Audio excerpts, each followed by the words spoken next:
All right. All righty. Hello, everyone. This is Trip, and let's see here. Tad, you want to check your audio real quick? Tad is currently traveling across the United States. Anybody hearing me? Anybody hearing Ooh, me? Microphone is. I'm hearing you some. Are you're here? Did you hear Tad? I think I heard Tad. For Yeah. a second. All right. Well, Tad is moving across the country and is not sure about his internet. And now he's in the darkness.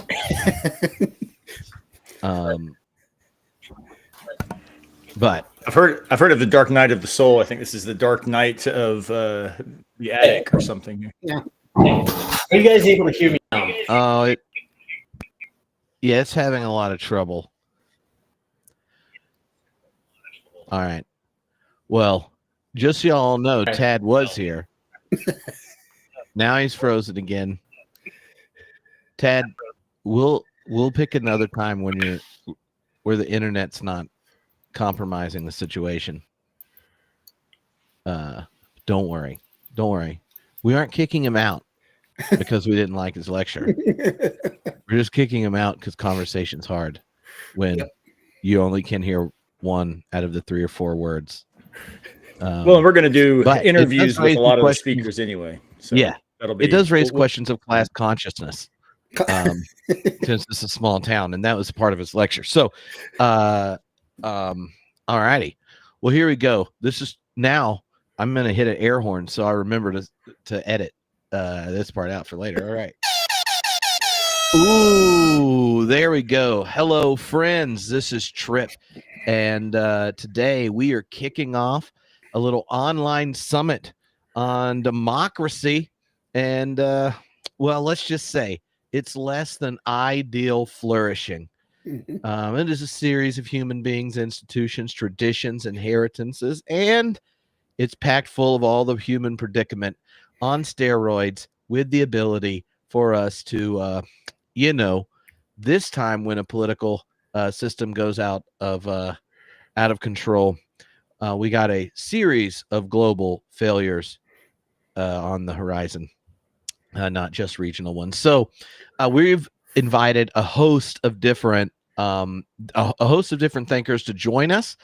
They've been recording lectures from their particular perspective. Some are philosophers that do political philosophy. Some are theologians or scholars of religion. But we're looking at what do figures from different disciplines and also different perspectives bring when raising, reflecting, and wrestling with the current crisis that's taking place in the American system. And it's something that is really the West in general is sharing this cultural eruption. So we invited them all to record some amazing talks. If you head over to Homebrewed Classes, you can join up there. You can donate anything between $0 and $1 million. And you'll be able to go to the resource page where you can watch the lectures at your own pace. If you're like me and you're used to listening to audio fast, you just hit that little button on the side and you could dial up the speed and have Kevin talk to you while you walk the dogs. And then you're like, did he time it so that I was picking up dog poop the first time he said the word Augustine? I don't know. Was it the Holy Ghost? We don't know yet. But anyway, so it's set there to go through that, and then you can send questions. And so throughout this week, we're going to do a live stream tonight, Wednesday afternoon, and then another one on Friday night. But over the next 3 or 4 weeks, you can watch the lectures. And then Aaron and I, who he was on the podcast, mentioned we should do something, and then a bunch of you emailed me saying we should.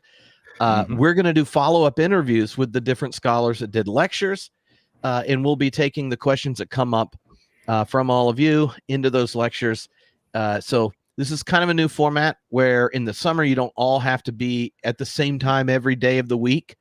But you can also send in your questions over the next few weeks when you watch the lectures on your own time, following whatever your summer schedule is. And then Aaron and I will have them when we ask stuff.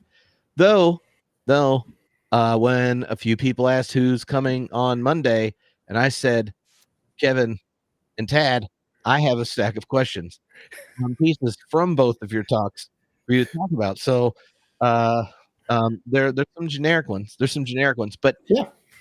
maybe we'll let Aaron kick things off and just give us the big picture framing, and then what role, what you see, how you see Kevin's contribution fitting in, and then I'll voice random questions people sent, and then we'll just start going. And everyone in the chat, if you have a question, put the word question in cap before you put the question.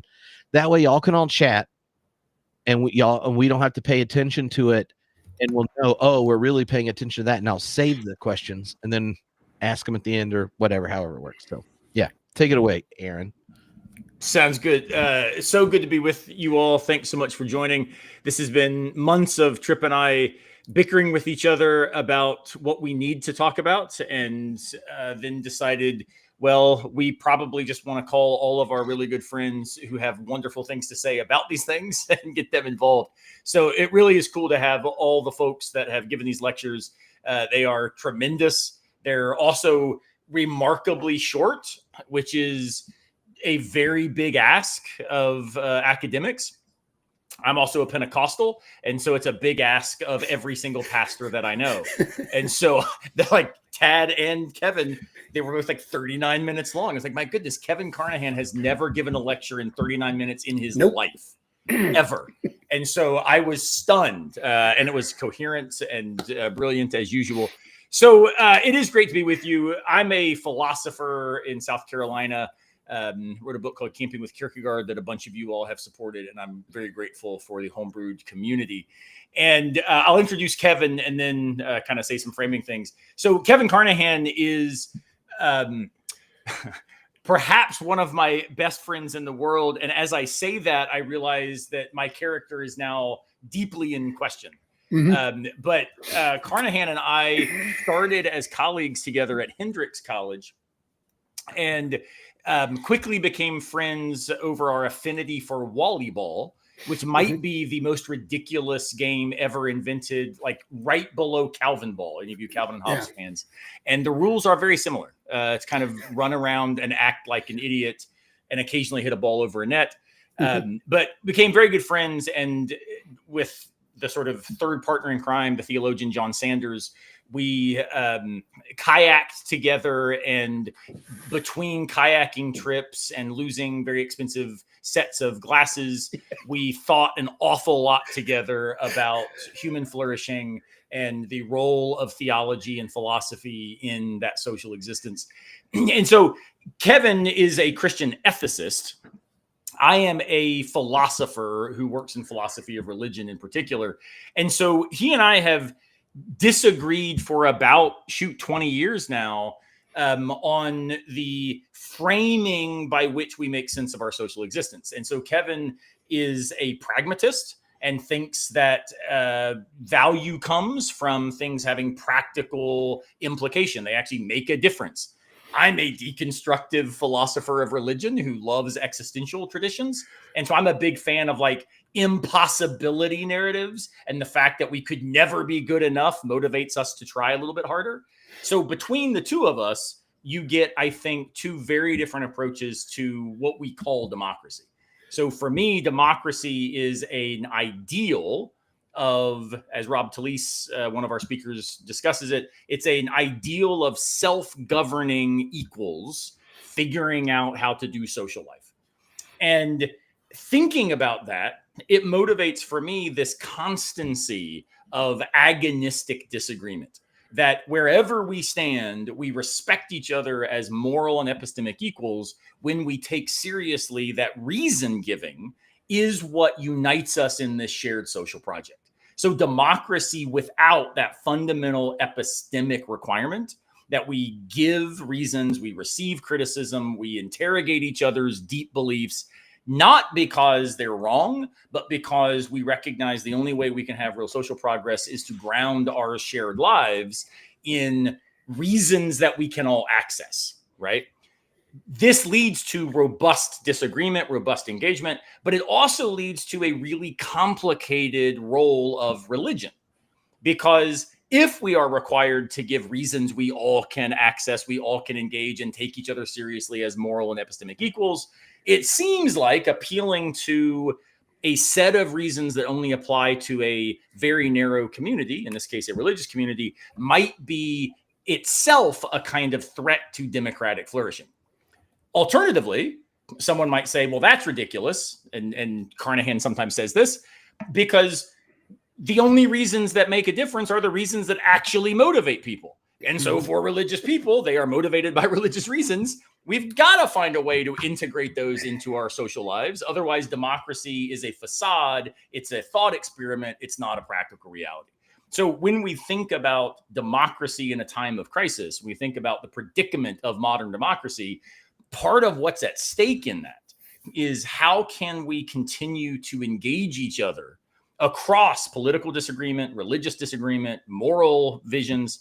How can we engage each other without falling into just a let's agree to disagree, division remains? Or how do we actually take seriously that disagreement is what calls us to a deeper task of social engagement? And maybe that is a moral requirement for our shared life together, right? So what I'm hoping we can think about tonight and through this course is democracy actually an ideal worth continuing to strive towards? Or is democracy actually a practical impossibility because of the morass and the chaos that has become so normal? Maybe we need to look for something after democracy because the requirements are just too high for where we find ourselves in the world. So that's kind of my frame for how to make sense of why democracy is in tension, because it's not just how do we do democracy well. It might be maybe democracy has failed because we failed to live up to it. So that's how I would kind of set things up. And I look forward to refuting Kevin at every turn. Oh. Well, Kevin, are you anticipating a harsh rebuttal from Aaron? But I would just say I don't doubt that Aaron and I will actually agree on most of this, except for that all of his thought is desperately inadequate. So I mean, we're already getting into this a little bit. I mean, his focus on democracy is very much on reasons and reason giving. I think my focus on democracy, I don't have much hope in that anymore.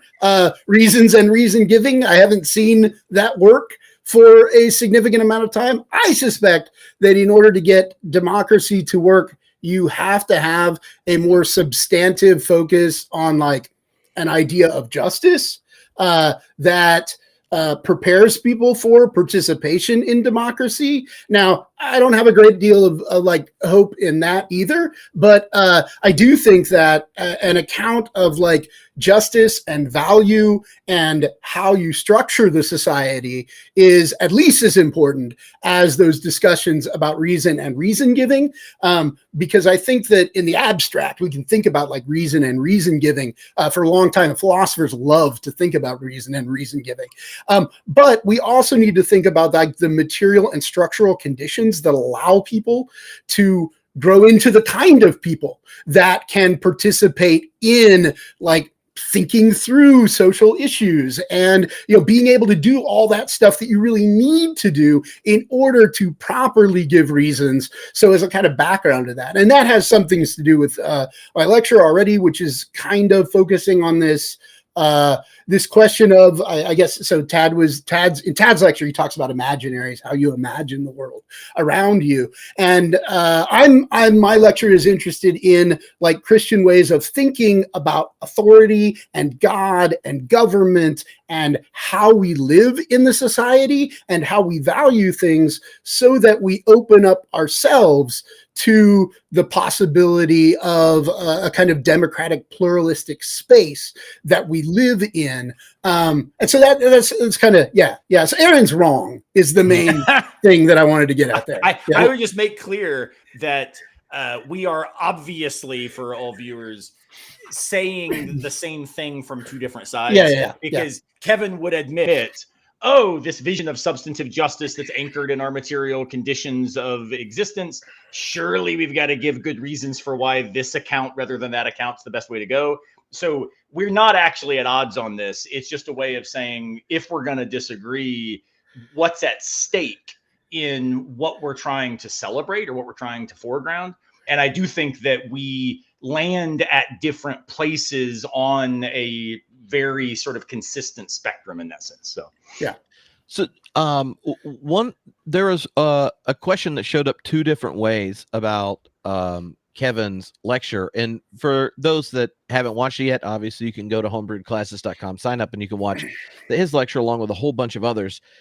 But you were looking at it was kind of a genealogy of what Christian citizenship looks like. And you start with kind of like the notion of the Christian, which is the emergence of a truly universal humanist vision of the world, right? And you spend time thinking about Jesus, and how like that, the one who dies cross dead is lifted up, has this kind of like inversion of morality and power and authority and citizenship and all these kinds of things that then that tradition has to ask a whole bunch of questions by the time it gets around to connecting with the Roman Empire, and the Augustinian tradition plays a role. And then you take us to the Reformation, right, where there's no longer the fluctuating boundaries of a Roman Empire that's Christian, but a series of nation states emerging, capitalism's emerging, Protestantism is creating some of the conditions for all of this, and Luther's tasked with a different way of thinking about the Christian as a citizen and a worker and these kinds of things. And then you look at Bonhoeffer, who's trying to inherit the Protestant tradition when the state fails, right? The Nazis take over. The church fails. Even the confessing church fails. And where does he find people he resonates with? It is his rather culturally secular family members who are related to the conspiracy, and he calls them unconscious Christians. Because what is it that they actually hold in common with him are these virtues of the public square that didn't exist prior to Christianity, a deep humanism that every person's valued, that you are good by how you care for the weak, and that the dignity doesn't correlate to power and possessions or just to your tribe, right? And so there he has this different question. And so there were two different questions about that story, and I wanted to set it out so you could pick what threads to pull through. One of the questions was was really around of all what are the threads of analogy you see between the crises Bonhoeffer's asking and his culture, and that he becomes someone to think with, and then the other question was what threads of the kind of theological imagination that Augustine had, and in say like City of God and these kinds of things, do you think, oh, we should pay more attention to some of the imagination before really Protestantism and nation states emerged to think about the challenges we have today? But they're all kind of in this vision of how you understand the citizen. And they were, 2-paragraph long questions. So right. To summarize it, probably should have just read them, but anyway. No, that's good. So yeah, let me say a little bit more about background on the lecture. So the question is, to what as a Christian, like what is Christian citizenship? And I tie citizenship to an idea of like loyalty, even patriotism, an idea that this is where you get your values from, is what you locate yourself as a citizen of. And in the background of my mind the entire time, I think, is what we often think of as the tendency in evangelical Christianity, which is a very hierarchical, totalitarian, like dictatorial model that is based on the image of God as king that's in charge of everything, and that then takes a political model from that. And that's what you can kind of see in contemporary Christian nationalism. And when people talk about the United States being a Christian nation, what they usually mean is that, oh, I picture Christian authority in the world as functioning hierarchically, authoritatively, and there's one line straight down from God to the world, and this is how that all works. And part of what I wanted to do was to lay out the fact that the Christian tradition has a entirely alternative view, right? One that sees the Christian option as the alternative to totalitarianism. That totalitarianism is the opposite of the Christian way of going about things. And this has exactly to do with, when you go to somebody like Augustine, who is working in this context of the Roman Empire that's collapsing around him. I mean, he's got a problem. He can't say, oh, this is just a hierarchical authority and God's in charge, because guess what? The world's going to crap around him. And so he's got to figure out, how do we articulate as Christians, how do we understand our relationship between God and, say, government and these things? And as opposed to the kind of classical world, or what you might find in a kind of evangelicalism, where they tie God together with the government, right? Augustine wanted to say, hold on, this is wrong. This is a form of idolatry, to confuse the government with God, to think that God is like directly in charge, should be directly in charge of what's going on, and that the government should be enforcing like one sect's view of exactly what's happening here. He says, look, let's back off from that, because it seems like we live in a history that's ongoing, and where there's going to be lots of governments that rise and fall. And guess what? None of them are going to be God, and no world is going to be, no community is going to be the kingdom of God in that context. And so through this kind of fighting against the idolatry of state, Augustine starts to say, okay, let's back down from what we expected like governments and people to do, and let's think about then, not, what is the government's function? Well, it's not to get us to salvation. It's not to bring about the greatest things in the world. Pretty much the government's job is like to make sure people have food, to make sure they have security, to make sure that they do things so that we can all live together, both Christians and non-Christians. I mean, important is Augustine is living in a world where not everybody is Christian yet. It is a large percentage pagan. And he's saying, look, we've all got to live together. He uses, the idea of the wheat and the chaff that are not separated until the end of time. And he says, during the present time, we're all mixed together here, right? And we've all got to figure out how to live together in this world under these governments. And so part of what he does is he makes God more transcendent. He says, the God that we are concerned in is not the God of any particular government, of any particular nation, because God's greater than that, right? God is something beyond nations and all of that. And you shouldn't confuse your loyalty to the nation with your loyalty to God. Now, that doesn't mean that God's not active in these things, but certainly, we've got to step back from that and stop thinking that the government can do everything. That then, I think, paves the way for further development of that idea as we get into modernity, with different people like Luther eventually having his own problems with the Holy Roman Empire, right? Which by that point was neither holy nor Roman.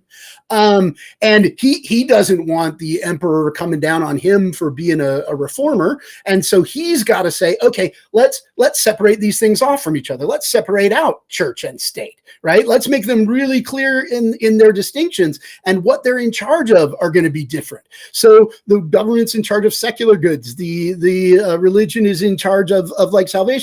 But then he also adds in like marriage and family as another like alternative place where you find yourself, you find your identity, you find your loyalty. And so we can see here, like even the self becomes more democratic. We don't have loyalty just to one thing. We are people that should never be totalitarian, because God is transcendent over all of these different areas of our lives, and we owe loyalty to each of them because they all stand before God as part of what God is doing in the world.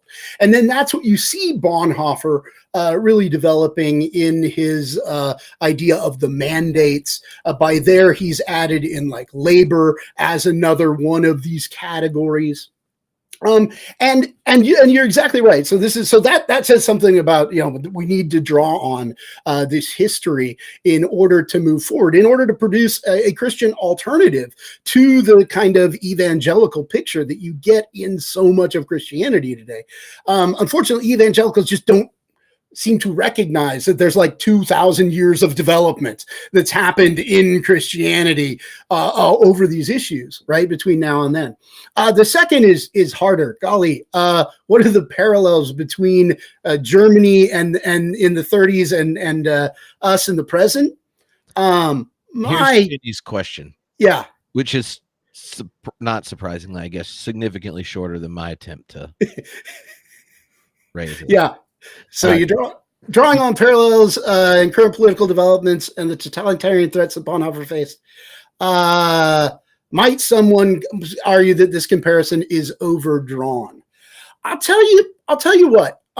In some ways, we're in a better place than Bonhoeffer was. In some ways, I think we're in a worse place than Bonhoeffer was. And let me say that a couple things. We are not at the point of the Holocaust inside the United States. There are horrible things happening to immigrants. There are camps that are being built for immigrants. There are people, including at times citizens, that are being carried off to those camps. But we're not talking about a genocide at this point. We're not talking about anything like that. And I think that in that, we do need to say, right? It's entirely possible to overblow the evil of the Trump administration simply by making, appeals to what's happening in Nazi Germany. On the other side, Nazi Germany, there was a way to end that. There were armies that were going to come in and put an end to the Nazi regime, right? The Nazi regime had so overplayed its hand that there was really no way to avoid the end of the Nazi regime as a way of sorting out the social conflicts that had given rise to it.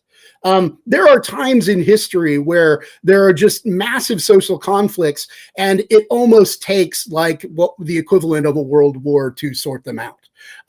Judaism in the first century with the Sadducees and the Pharisees, they really needed Rome to come in and no, this is not working, right? We're going to do something here. In that, however, we're not in a position where there could be anything from the outside at current that would come in and sort out our situation from external. The United States is too powerful. One thing that we're seeing with the Trump administration's totalitarianism is just how successful it can be. And this is the one thing, I guess, that has been most scary to me watching the totalitarianism of the Trump administration, is just how fast institutions will fold to the power of a kind of centralizing dictatorial force. So you look at the colleges. The universities that have massive power, even like Harvard today is talking about, settling with the Trump administration for, $500 million or something like that, a payout to them. And you think about the cultural power, the legal power that a place like Harvard has, and that Trump can yet still basically go into a personal he's got a personal beef with Harvard, how they do things, how they teach things, how they organize things on their campus. And he's going to be able to get them to pay him a massive amount of money, right? The speed with which businesses, the tech companies just folded under pressure from Trump, like those kind of things, those are serious systemic problems. And we don't have any way right now to sort them out. we can hope that with procedural democracy, that is voting, right, we will hopefully be able to rein in some of these evils after the first 2 years, after the 4 years, right? But in our current climate, I don't even know what the chances are of that, because to be honest, the nation knew who Trump was when he got elected. So, what is it that brings this to an end is actually a more difficult question in our case than it was with like Bonhoeffer. Now I'm a bit theological in this, so I don't know that we control any of this that's going on. And I hope that in some framework that there is a God who can at least take the imperfection of the stuff that we do and bring it to some fulfillment someplace. But ultimately, that's the only confidence that I have at this point, because I am so lacking in immediate political hope for the future. Yeah. In the lecture, you mentioned earlier, talking about how God functions to avoid totalitarianism, and I know for Aaron and his or existentially postmodern situation, God functions a bit differently. So I want to read a question we got sent from a member of the group, Greg, and you respond, Kevin, and then Aaron gets to give you a hard time because he's done really good by letting you finishing that question without interrupting you. Right. Yeah, it was really good. All right. So Greg's question is, you argue that orienting towards transcendent God rather than finite goods prevents totalitarianism. But how do we distinguish between authentic transcendence and what critics might call transcendent totalitarianism? Couldn't one argue that some of history's worst totalitarian movements have claimed divine mandate or transcendent purpose? Yeah. So I think they have, but what they've done is they've linked the transcendent to some imminent reality. So if we look at Nazi Germany, right, they would certainly claim that they are an expression of the German Volk, the German people are an expression of the Geist. I mean, they're all reading way too much Hegel at that point. But that God, the universal spirit, is actually worked out through Germanness at some point, and that then they should be dominant. But I would say what's actually happening there is you've taken transcendence and you've hooked it to an imminent reality, namely the reality of the German people, the reality of the white race, right? Whatever it was at the time, the Aryan race as they conceived it. And I think, so if we do the same thing here, you can look at somebody who does very much like Charlie Kirk, or one of those guys on the right, who very much will take like the Anglo tradition or something like that he says, oh, this is just part of the Abrahamic tradition or the Judeo-Christian tradition. He's got all sorts of names for this vague thing that he likes to throw out as what he's pushing. But what he's doing is he is linking God with one particular culture. Right. And he's linking God with one particular view of the world. And it's a very narrow view of the world once you get done with it. Once you get to the end of it, it basically is the idea that people from white dominated countries in the past are culturally better set up for success. And thus they should be handed the keys to the kingdom and be able to run everything from here on out. And I would say that, yeah, there is a danger of that becoming problematic, but I don't think that that's true appeal to transcendence, because I think what that's doing is it's domesticating transcendence and hooking it to an imminent reality in the world. So it's transcendence done poorly, and that is possibly the greatest danger, because if you just have immanence, right? The danger is like nihilism. You just end up saying, if all we have is these goods. But I'm not really worried about the nihilist taking over and like causing a mass problem or leading to Trump. I'm not worried about the nihilist doing that. I am worried about the person who appeals to the transcendent and ties it to a particular imminent good, and then just absolutizes that. Mm-hmm. It's interesting, though. Part of Trip, when you and I started thinking about doing this summit, was when we had a conversation about, I think you said, hey, pick 3 political thinkers that you're reading right now, and let's get together and talk about it. This was back in the spring. And one of those thinkers that I suggested we think about was Simon Critchley, who actually suggests that in light of what we, philosophers would call the death of God, but we might just call it the kind of secularization by which traditional models of transcendence no longer have the same kind of traction in the world. He says the problem is what we replaced that with was a kind of political vacuum that just didn't live up to the actual moral and emotional and affective, and we might even say religious, qualities of human existence. And so he says, we're all nihilists now, but there are passive nihilists, which are the kind of leftists that just say, oh, what can we do? It's all a mess. I guess we can get together and protest, but we have no hope anymore. Versus what he calls active nihilism, which is the stuff, Kevin, that would be those largely white evangelicals or more religious extreme versions that say, shoot, when we've lost a transcendence that was robust enough to eschew any immanentizing, what we had to replace that with was a radically immanent transcendence. And in doing this, nihilism's playing out with this almost self-destructive fervor, right? Yeah.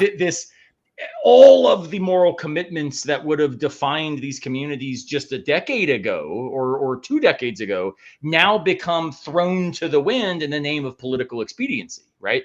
And so I am worried, I guess, about nihilism, especially though when nihilism makes some of us just want to give up, because to where would we turn for any kind of way out?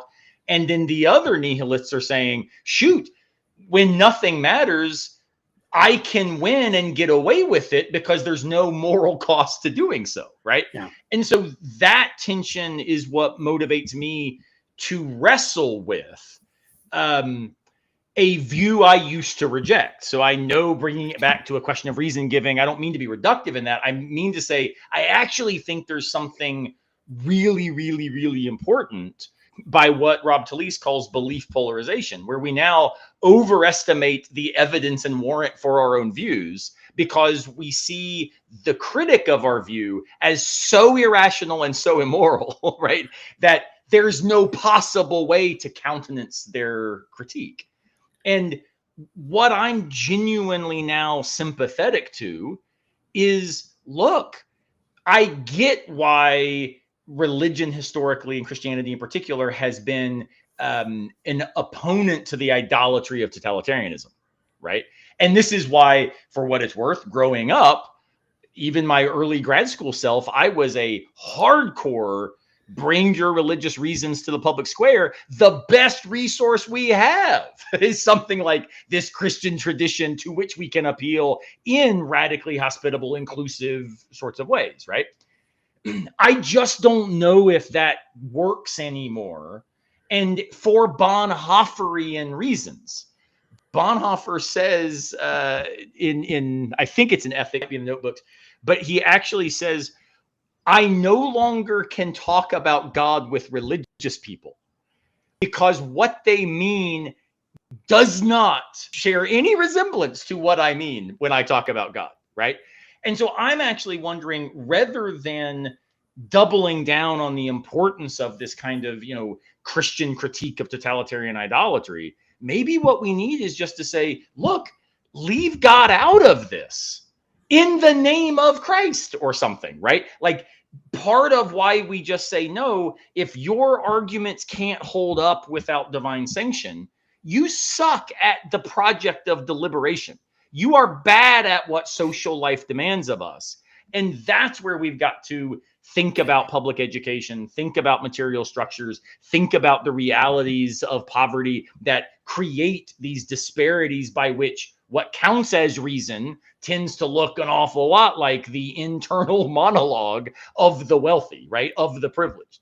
So I would have rejected what I am saying 20 years ago. And now I've just been brought to the point where I don't know how we go forward by trying to bring one religious discourse against a different religious discourse, or even saying that other discourse isn't really religion, right? It's just idolatry. All that does, I think, is completely reintroduces the very polarization by which those who need to be talking with us are the ones most likely to walk away from that table and become active nihilists, become extremists. And now the only option for us is to become just as extreme to resist them. And that's just creating even more of the chaos that we would hope to try to avoid. Mm-hmm. So two things that are just, you feel free to say, Trib, we should not go talking about Bonhoeffer anymore. But there are two bits about this, and it might, I did just get back from teaching a week-long class at his house. So there's way too much of it. Couch. What was the streaming you just did? Yeah, like sitting on Bonhoeffer's couch, drinking a beer, talking about God. I can send you the photos I took from his bed that are not safe for the internet because Andy won't let me share them. But two things. One, the way Bonhoeffer played this up, because he shared Karl Barth's larger criticism towards the idolatry inherent in Nazism, but in ethics, one of the right. He was working on it, and then it got published later, but was working on it right when he got arrested. It begins with this recognition of the status of ethics and deliberation, that ethics itself is disobedience. And so he gives this reading of Genesis at the beginning and says, like, we think that somehow after we got Jesus, we're now different than other human beings, and that we actually deserve the permission to know what is good and evil and to make judgments. And look at the perfect Christians, Germans. Look what judgments they're making, And so he goes, the problem of ethics, and he begins both there and then 10 years after, giving a list of all these different ethical theories, and with little footnote jabs at Reinhold Niebuhr in the comments, and then in Letters and Papers said, well, at least he moved on a little bit after he finally read Augustine himself. But his whole point is that, like, the mode of ethical discourse where you occupy that space that I think both of you are pointing out is tempting to own when the other is ugly as we think they are. That you've already got the problem wrong, right? And so he contrasts the idolatrous life, one where you are the arbiter of good and evil, with one that recognizes the incarnation, which is a specifically Christian claim. So I'll try to say what he does with it in 2 or 3 sentences, then y'all can talk about it. But because again, like, I wonder what the context is for language that functions to preserve and extend the things that erupted enough that occasioned Augustine's big question. Like, how do we preserve a deep humanism? How do we preserve a reorientation of goodness towards care for the weak? How do we preserve, these kinds of values? And he goes, the incarnation is the reality. The incarnation is the reality of God and the world reconciled. It has already been accomplished. So all creation already participates in the very reality of God because of the divine initiative in Christ. Participation doesn't require consciousness. Hence, it can be enacted unconsciously by his members in the conspiracy that aren't religious at all. And it's not about claiming Christ, but it's about God having claimed all creation in Christ. And so the moment you occupy a space where the other isn't the arrival of Christ's face, where the neighbor and the enemy aren't the ones who make an ethical demand on you because they bear the image of God, then you've lapsed into idolatry, right? And so, like, just thinking of your pushback, Aaron, and where Kevin was, he was looking at the mandate stuff in ethics there. But see, he wants to, like, in some sense, go, yeah, idolatry is a problem, but let's not think that Christians get an escape clause. But the reality of a world without nihilism and without totalitarianism is one where the neighbor and the enemy create the conditions for the possibility of the good, because they are the face of Christ. And I, as a Christian, find that beautiful and compelling, and I have no idea what that has to do what that calls me to do right now. Okay. All right. So what I've heard from you, Tripp, is that Aaron's wrong. And I think you're absolutely right. It's so funny because what I just heard is Levinas is right. Yeah. Therefore, right. Okay. So Okay, so mute Aaron for a while. So here's the deal. I think, Aaron, that your analysis assumes a kind of modern myth of religion. That when we talk about religion, what we're talking about is an institution where people believe that they are receiving direct, like, propositional revelation from God that functions as a trump card in all conversation in a democracy. And I take it that what Bonhoeffer is doing there, and what I'm trying to do, is to deny that that is the only form of religion. So that when Bonhoeffer says, right, the incarnation is such that God has already taken the world, right? What he means in part, and this is a little bit, I think, a tension between he and Barth. So Barth will give the big, like, 9 to all of that, worldly stuff and all of the kind of knowledge that you're getting from outside at points. And I think Bonhoeffer really wants to say, no, we come to knowledge, but we come to knowledge through those mandates, right? So it's not that God's revealing to me, like, a position on abortion that I have to take, right? It's more that I go out, I participate in life, I participate in these institutions, and through that participation, I learn about what's good. I learn about how to handle what the goods and evils of the world in a particular context. And then I go and I step into another one of those mandates. So say from here's a good one. So as I played soccer in school, right? So back in the day, I was a soccer player. And as I grow up, you learn that there are different cultures around different sports, right? And so the culture around soccer, of course, is if the foot gets anywhere near you, you, like, throw yourself on the ground and you're, like, writhing around like you're in great pain to try and get the referee to call the foul. And then you compare that to, like, football, right? And football's like, nah, I'm going to run into you as hard as I can. And if it crushes my skull, that's fine. And I'm just going to keep going, right?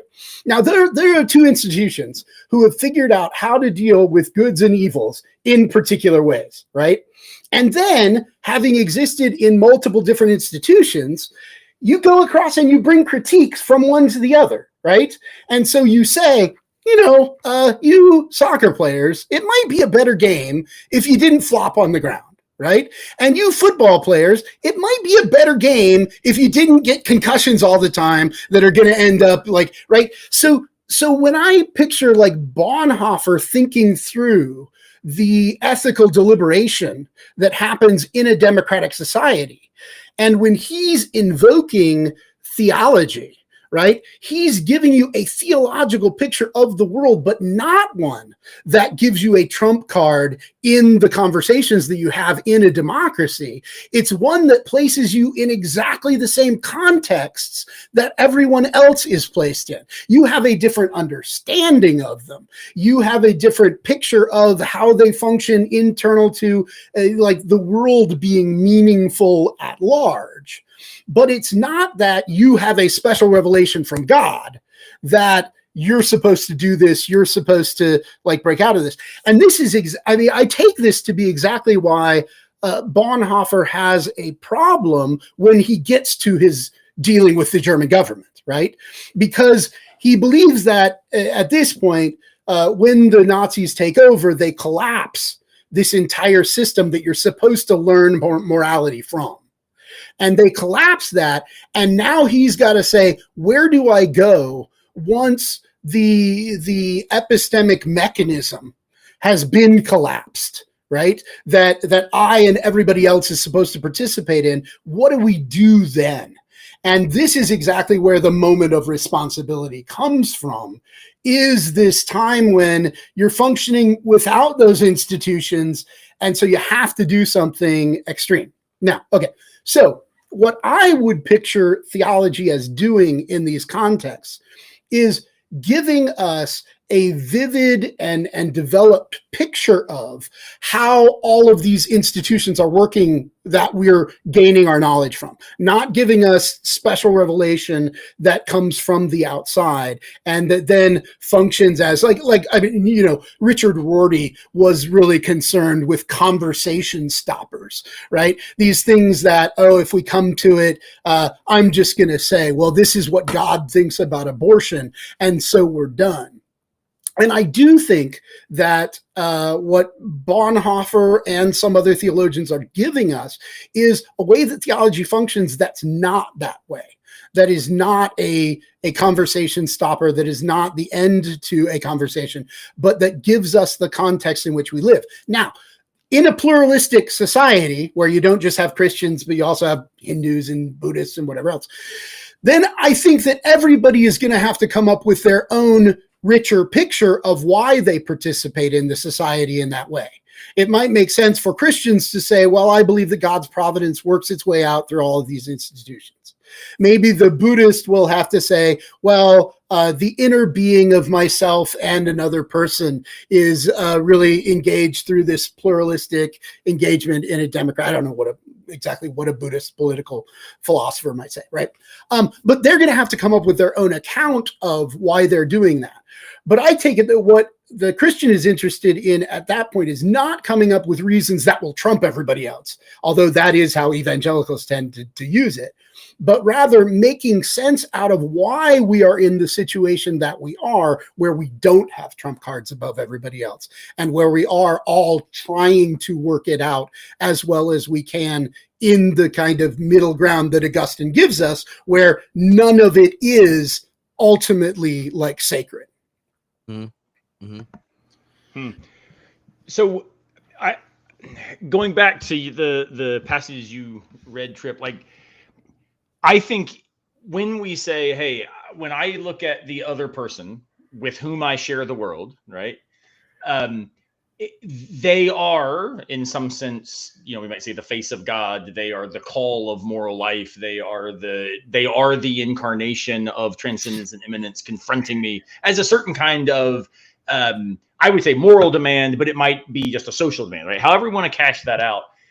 Part of why I facetiously mentioned Levinas, Emmanuel Levinas here, is Levinas's whole philosophy. So 20th century French, Lithuanian, Jewish thinker, is he says his whole project is an attempt to translate Hebrew into Greek.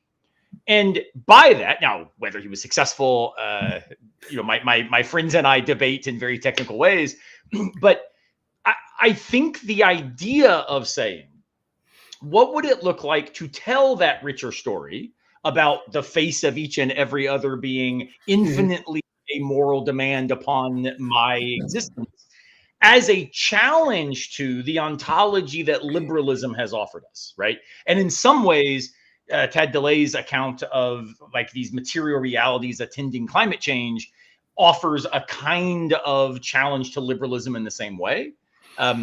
Though it's interesting, I texted Trip earlier today and I said, as a postmodern deconstructive philosopher of religion, when I listen to Tad talk, I like quickly feel like the most analytic, logic chopping guy in the game.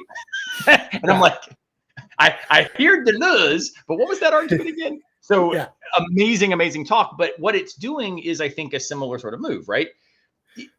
The attempt to take, for Levinas, a Hebraic wisdom anchored in his very specific Jewish context and the interpretive frame by which he received that in relation to Buber and Soloveitchik and Shoshani and others that he was influenced by.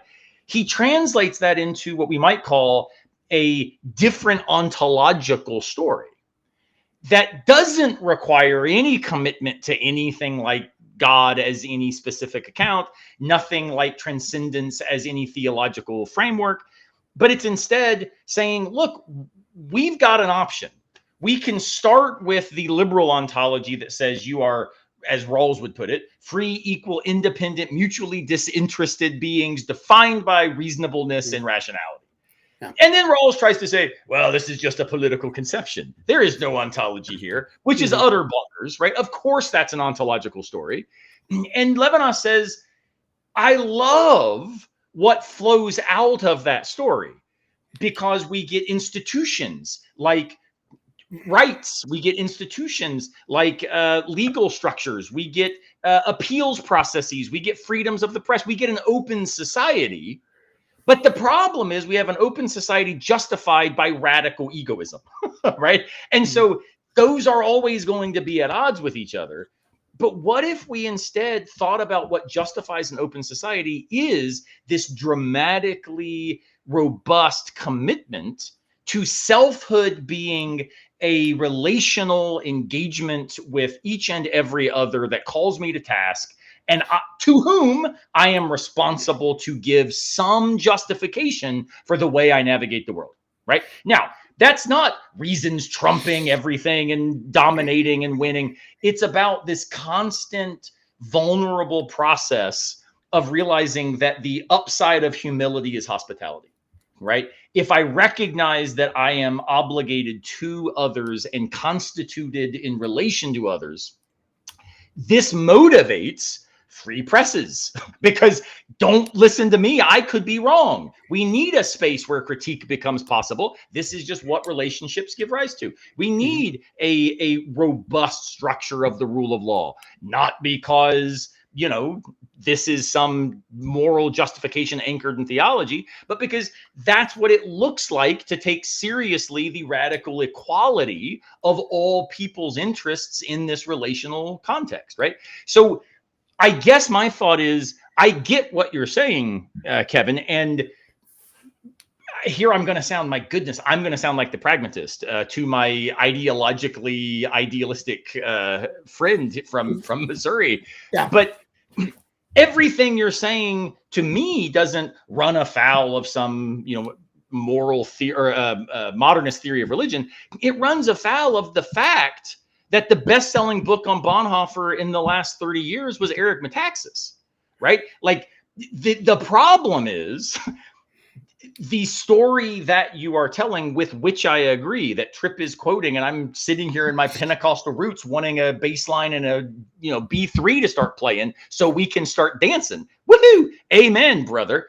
The problem is the trump card religious people in whatever religion that they find themselves, right? I think I would just call this fundamentalism, right? Fundamentalism can show up in lots of different cultural traditions.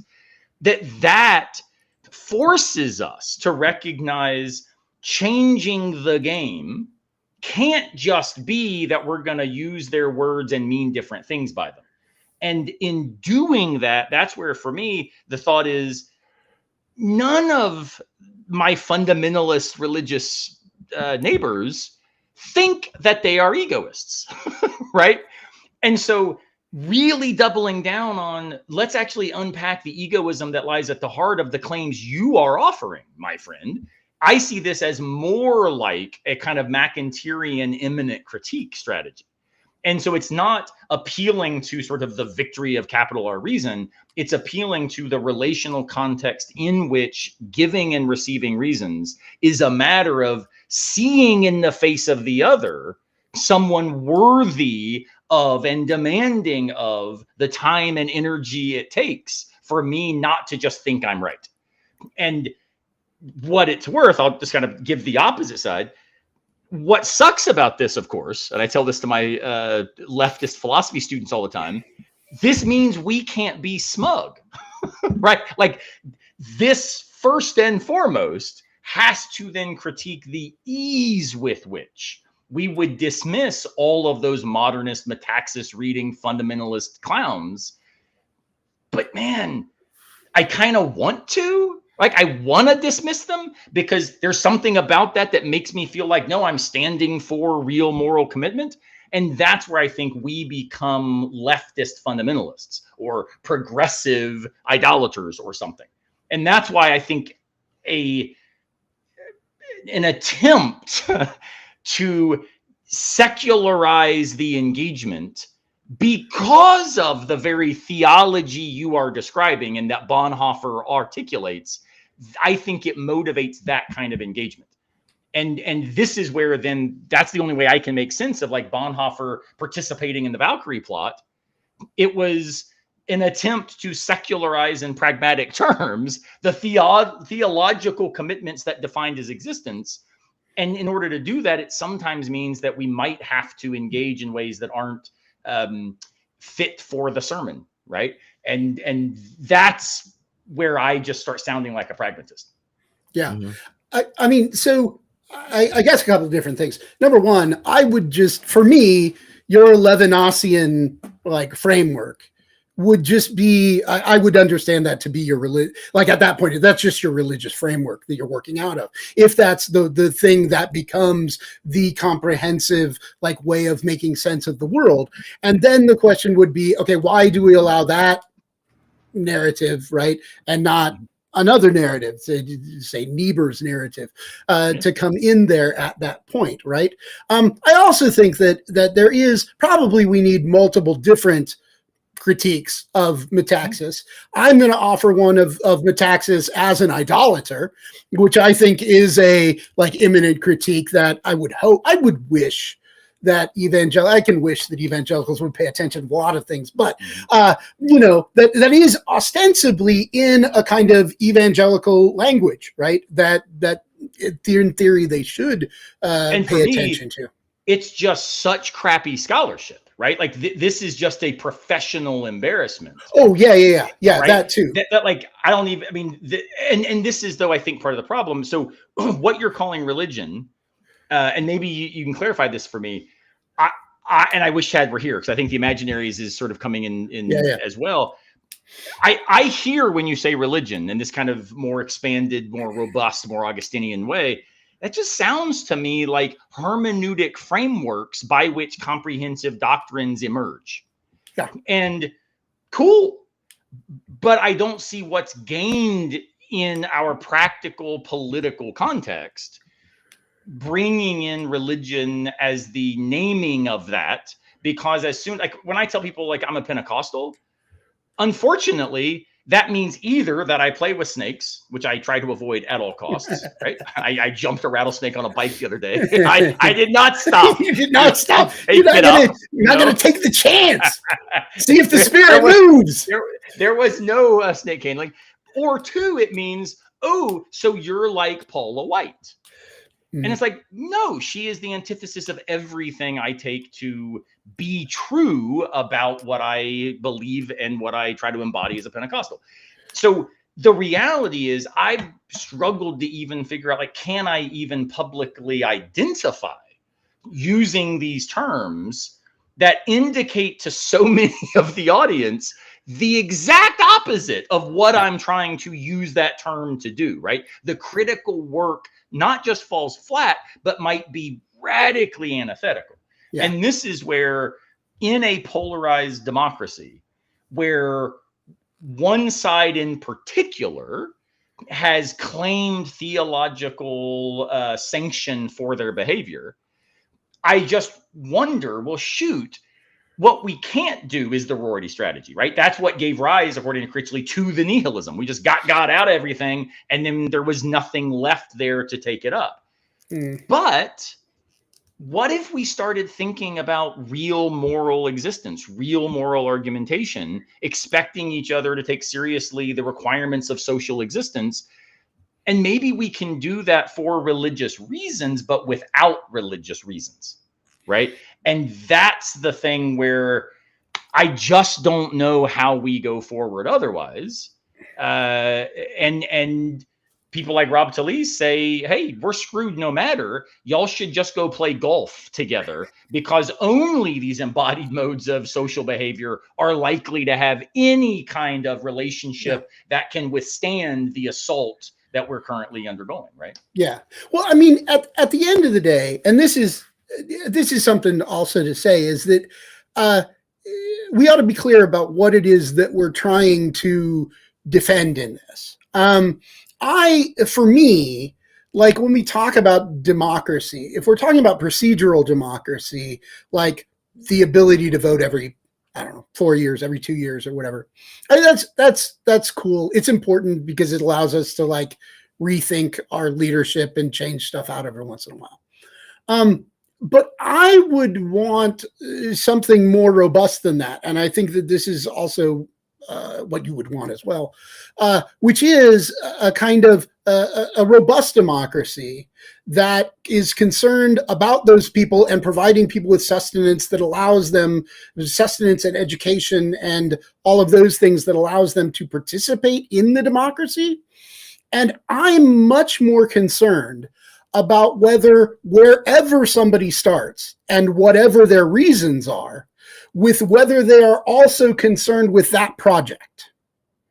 Because if it is the case that I and a Jewish person and a Muslim person, right, we all have our own accounts of why we care about others, what the world that we live in, you know, the different thick accounts of everything. But we're all working on a habitat house together, right? To some extent, you know, that all that other stuff, why we do the stuff that we do, right, is secondary to that we do the stuff that we do. And I think that at that point, the reasoning that you have for the position that you have is really secondary to the substantive account of justice. And this was where I was saying that in some ways, I think you can overemphasize the reason giving and miss the substantive bit. And I know, so this is, you actually have laughed at me for this before, but I have a name for this, which is the ineffable overlapping consensus. And it is the idea that even if me, the Jewish guy and the Muslim guy can't talk about what we're doing, you know, if I'm like, I do this because, you know, Jesus loves the world, whatever, and that's why I'm doing it. And the Muslim's guy is just like, oh no, it's because the Quran says so. And the Jewish guy is like, no, it's like tehom, it's like the healing of the world, right? And we have completely different ways that we don't talk about it, right? But we can still come together and work on the house. And this, I think, is in some ways what I'm more interested in democracy is getting to that democratic idea of justice that thinks that we need people to be sustained, prepared, able to participate in that democracy, and that we have a society that's able to do that. And if different people come up with different reasons for doing that, I don't have a problem with that. Now, what I will have a problem with is exactly those people that come in, much like evangelicals often do, and they've got a picture of justice that is so anti-democratic, right? That holds for the superiority of one set of people so that other people don't need to be worried about participating in the political society. And so when I get to that person, what's going to make me eject from the conversation with them is not necessarily their reasons for what they're giving, but the conclusions to which they are coming.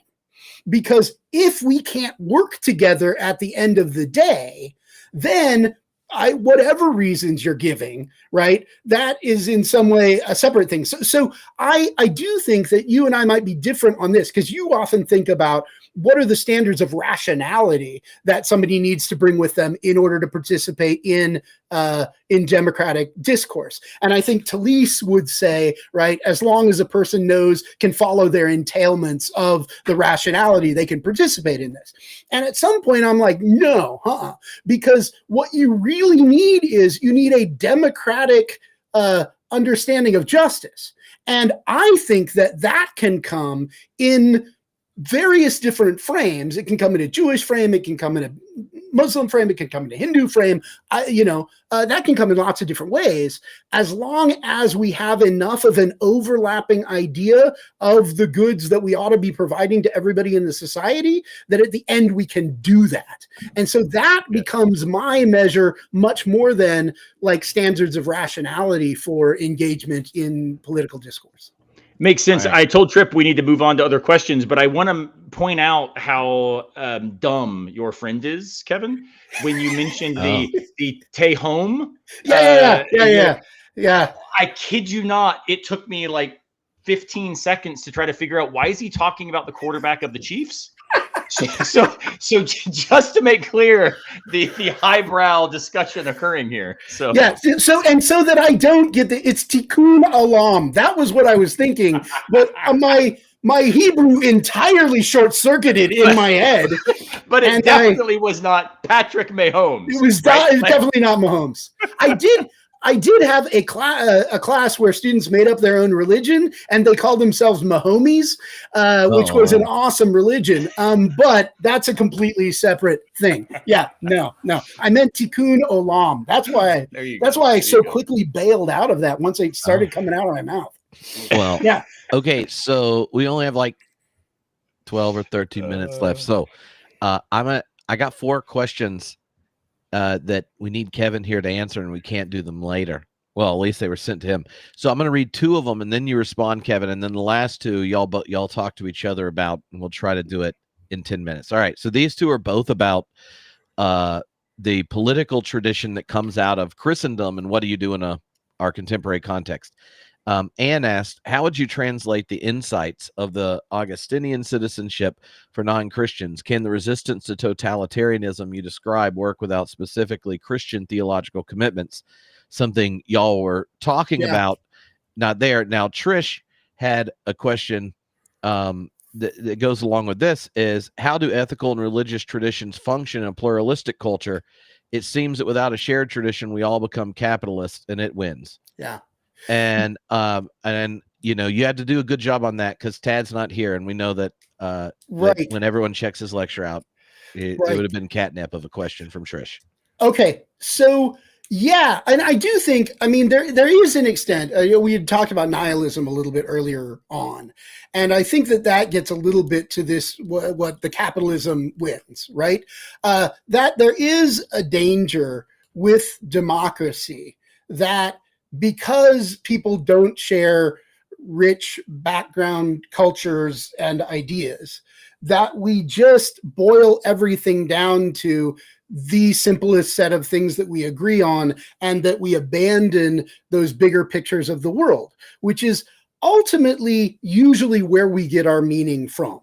So historically, I think people have thought about themselves and their lives in the context of, like, in Western tradition, God's writing a story, I'm a character in it, right? And so my life is meaningful because I am carrying out like the work that God has laid out for me. And that becomes a motivation, and that becomes a thing that keeps us going every day. And this becomes a problem in democracy. And I do think that nihilism is like a problem, that every day when you get up, you're like, why am I getting up again? Right? Why is this happening? If all that I have is profit margin and what I'm going to make on the money. And I think at that point, this is one of the reasons that I am in favor of holding on to this theological language, in order to give you more robust pictures of the world than you get from what you get if you treat democracy as if it were a finished like cultural project all on its own. I don't think it is a project all on its own. I think it needs richer cultures of people who are in the democracy. And we have to figure out how to do that, because we've been very bad at it. We have not been good at figuring out how to hold on to nationalistic, national identities, ethnic identities, religious identities at the same time as engaging across pluralism.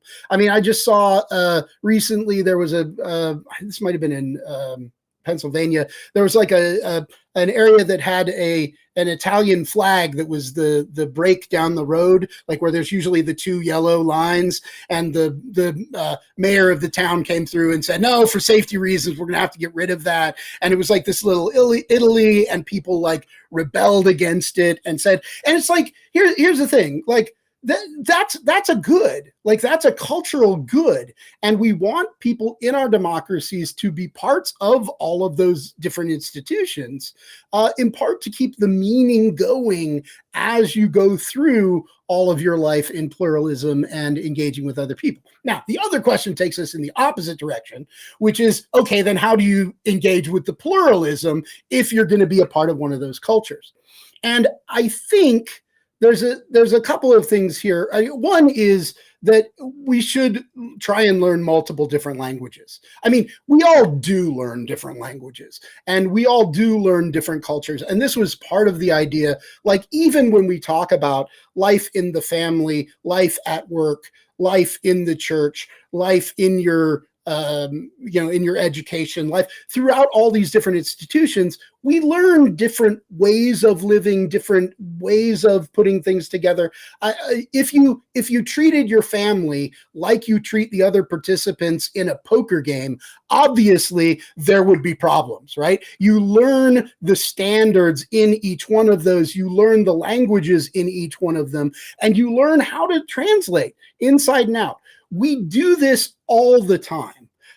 We do it really constantly with things throughout our lives. And I think that this is a practice that we need to have to be able to engage with other people. And that will mean, like, figuring out bridge languages, figuring out ways that we can bring ideas across between cultures.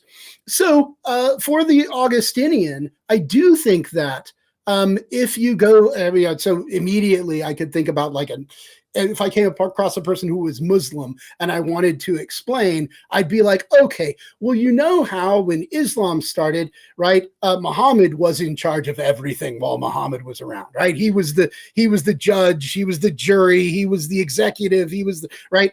But after Muhammad, then Islam has to figure out what they're going to do.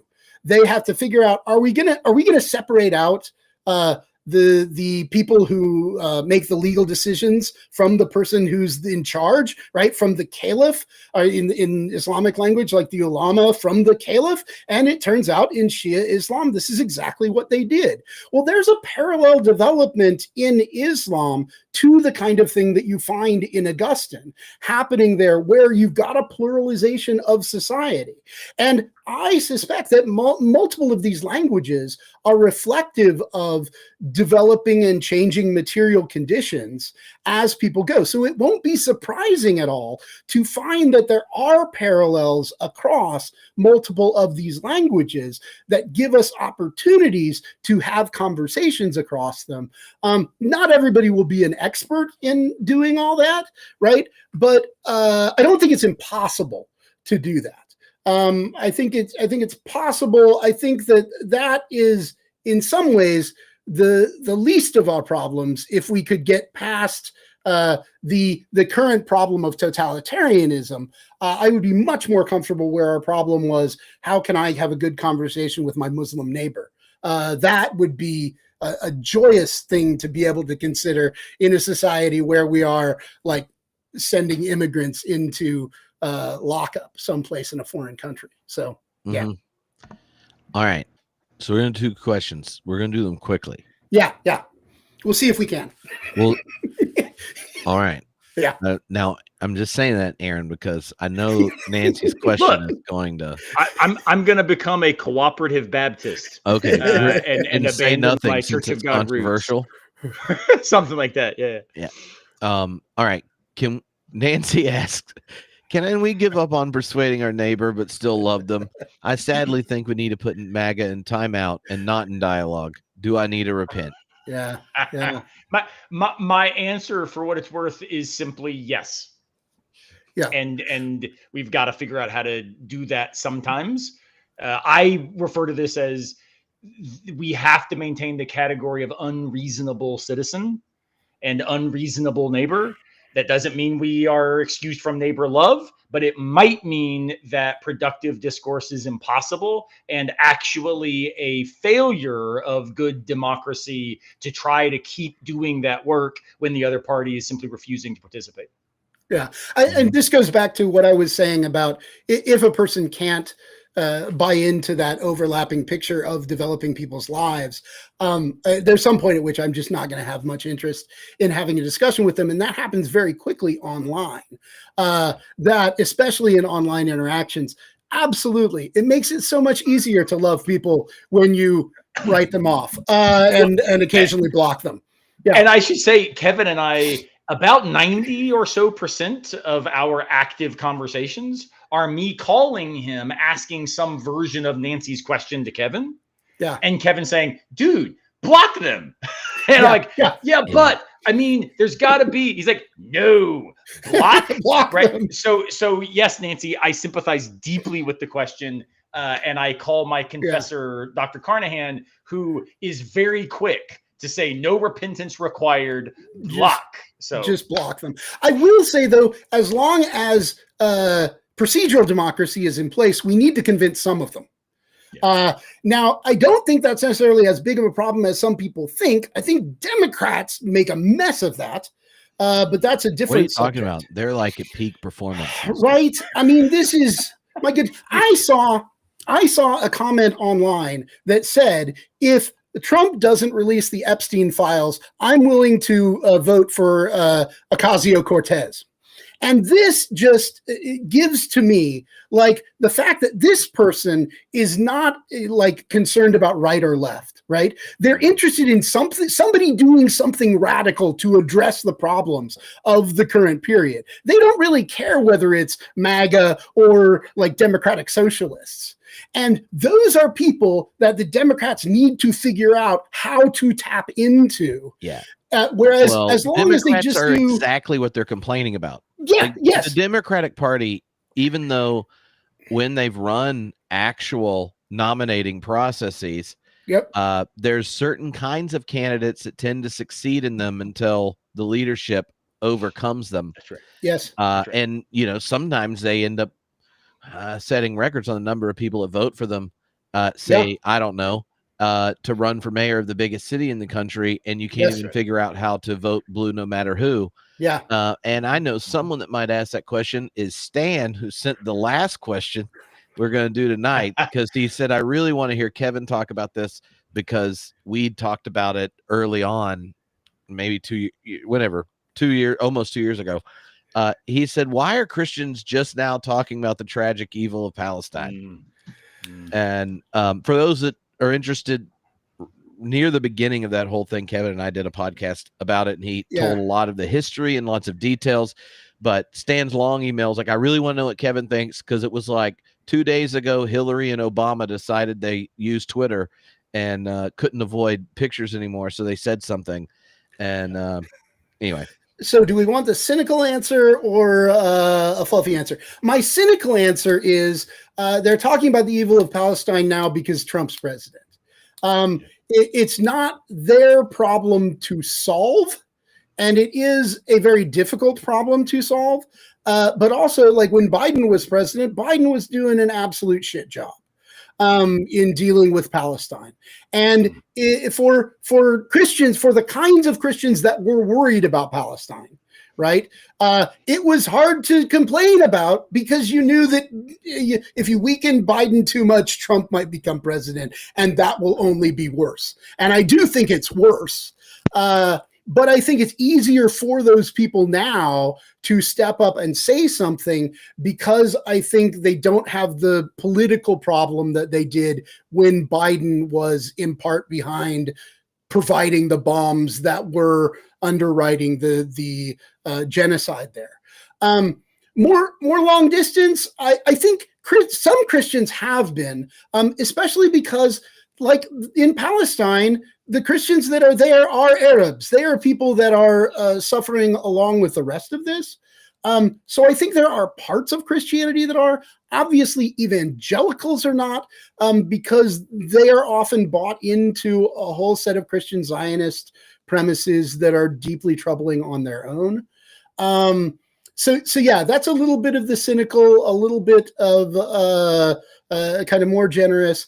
I wish that there were a solution to that. As a Christian realist, this is another one where, as I said, like with Germany, there was some outside power that could step in and do something. Israel is just one of those that there doesn't seem anything that can stop the horrors. And I don't know what to do with that. There's one of those times I wish God would just step in with a few well-timed heart attacks or something like that, and sort things out. But yeah. So that's what I have to say about that.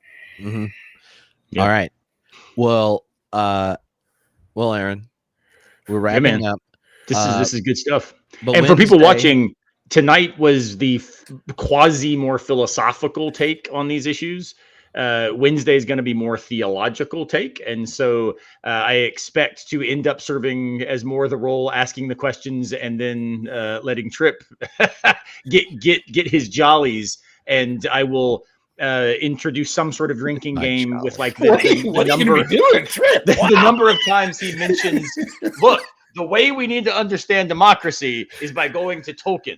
And so there will be some sort of consequence for that. So that'll be Wednesday.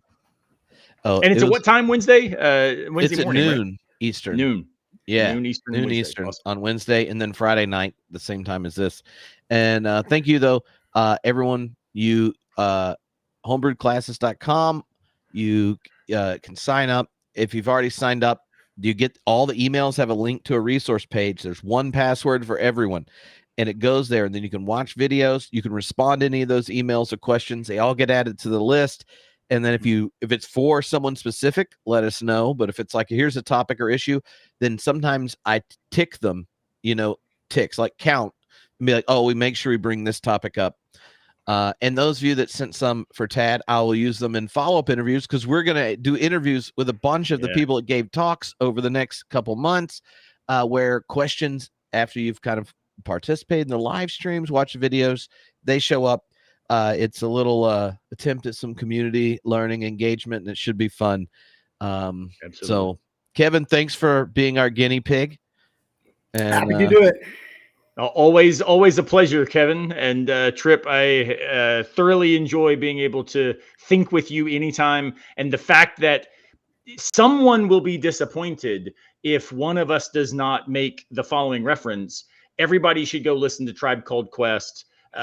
Method Man remains better than pretty much anything that is coming out contemporarily. Big prop to Most Def's new work. So yes, I just want to make sure that we don't disappoint.